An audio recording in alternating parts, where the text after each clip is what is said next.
Herkese merhaba, ben Dilek. Kanalıma hoş geldiniz. Bugün sizlere çok kolay hediyelik çerçeve yapımını göstereceğim.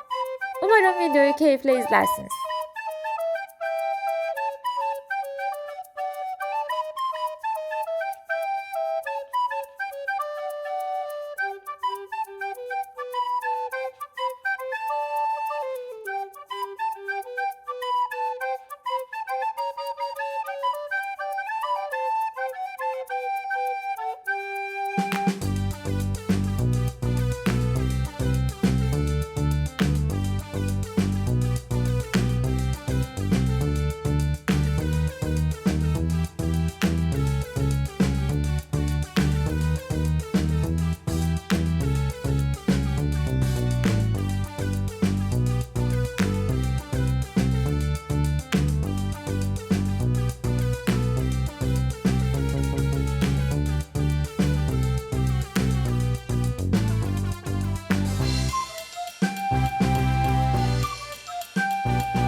Bana destek olmak isterseniz abone olmayı, videolarımı beğenmeyi ve yorum yapmayı unutmayın.